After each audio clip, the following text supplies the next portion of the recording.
Hey, I'm Bob. I've been blind since birth, and I'm into Power Rangers. If you like the video, share, like, subscribe, hit the notification button. This stuff helps the channel.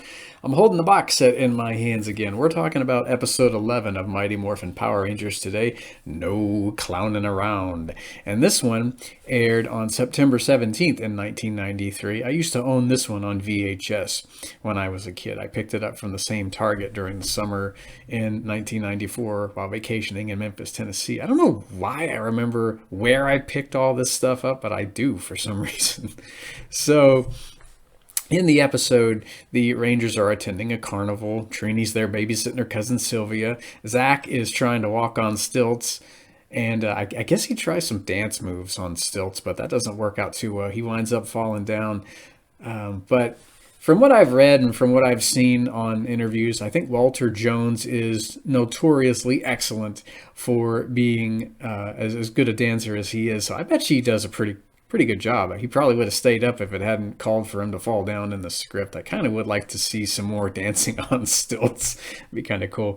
So there's this one clown watching the Rangers, watching the festivities, and he's got a buddy with him. And I guess his buddy's not looking too pleased. He just wants to get into the action.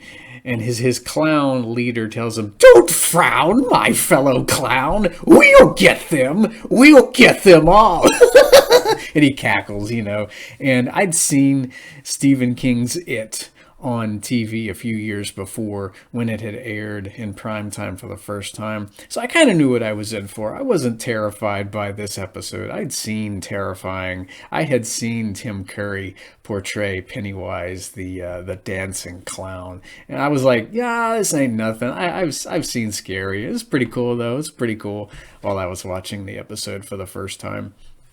So yeah, the guys and the girls are having fun at the carnival. They're doing their own thing, and Rita is watching from her moon palace.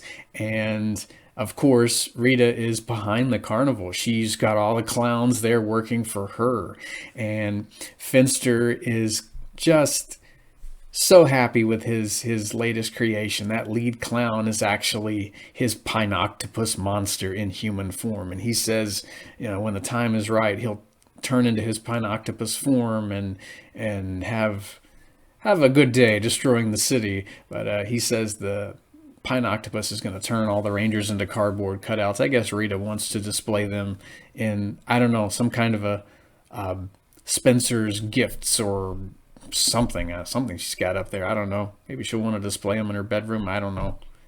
Cardboard cutouts of the Rangers would be kind of cool. So Bulk and Skull are around and they're causing trouble. They're threatening that things are going to get messy if the kids don't leave. So, Pineapple in his human form, he's juggling pineapples, but he gives Billy a couple of eggs and Billy winds up nailing the bullies. They leave.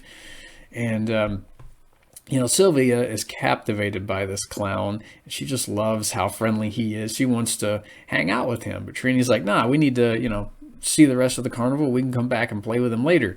And Sylvia just kind of sneaks off while the rest of the Rangers are thinking about what they want to do, probably doing a bit more gymnastics. And the clown, well, he throws some powder at her and turns her into cardboard. Trini is horror stricken by this.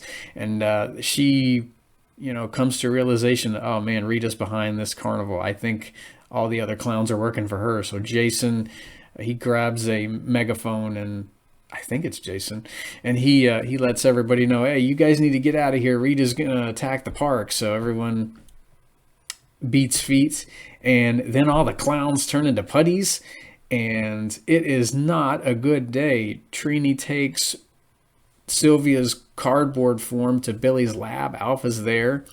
Meanwhile, everyone's fighting the putties in the carnival, and the Pinoctopus is still there in his human form. I think he's laughing it up, and the putties are defeated, and Pinoctopus, well, he reveals himself. He turns into his monster form. I love his deep booming voice, and he still laughs a lot while he's in pineapple form. I guess he's a happy monster.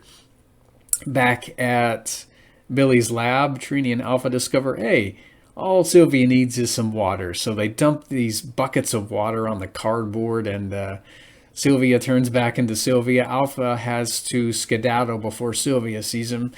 And I guess Sylvia's kind of doing her own thing there for a bit. Trini excuses herself, and they wind up morphing because more putties show up at the carnival. Goldar, Squat, and Babu have come down. Goldar is fighting them too.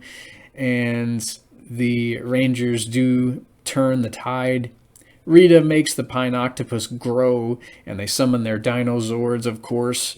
And Billy deploys his chains from the head of the Triceratops. They tie the monster up. Zach uses the trunk of his Mastodon to freeze Pine Octopus. They go into tank mode, and they're going to try to blast the monster, but that doesn't work. They turn into battle mode, and instead of finishing him off with the Power Sword Slash today, they use the Megazord's cranial laser attack to finish the monster. I didn't realize that's what they did when I was a kid. So you have to depend on different articles and summaries to figure this stuff out. And that's the end of the Pine Octopus. The Rangers win the day, of course. Rita is mad. She's yelling at Finster for screwing things up. She's like, oh man, now I got to come up with another plan. And, the episode ends with the Rangers having fun at the carnival. I guess it's now safe for everyone to come back, and everyone's having a good time. I think Billy tries walking on stilts, and he falls right over. So, yeah, I don't know if I'd walk on stilts. That might not go so well for me. So that will do for... Hang on a minute, guys. Pause video, space, pause video. Yeah, I was just going to answer the door, and this showed up. That's so weird. I'm doing a Power Rangers review, and this thing showed up at the front door today. It's kind of spooky. Fits into the episode quite nicely. I think that's Lost Galaxy Blue. So he's not spooky. So yeah, that'll do for No Clowning Around. Oh, by the way, speaking of the Lightning Collection, Hasbro should make that. Yes, I would love a Pineapple the Clown and Pine Octopus 2-pack in the Lightning Collection. That would be awesome. You have him in clown form and monster form. Speaking of the Lightning Collection, I got to review Lost Galaxy Blue there. I'll have to get around to that this week. We're leading up to Power Ranger Day on August 28th. So, yeah, I'm going to be doing quite a lot of Power Ranger reviews and things like that, episode reviews this week. So anyway, that'll do for No Clowning Around. Next time we're going to be talking about Power Ranger Punks, in which we see a monster that did scare a lot of folks, from what I understand. The Terror Toad is going to be the next monster. So be here for Power Ranger Punks. In the meantime, don't get turned into cardboard. Stay away from scary clowns. They're not that scary, not unless they're Pennywise. And I will hear you guys next time. Have a great day.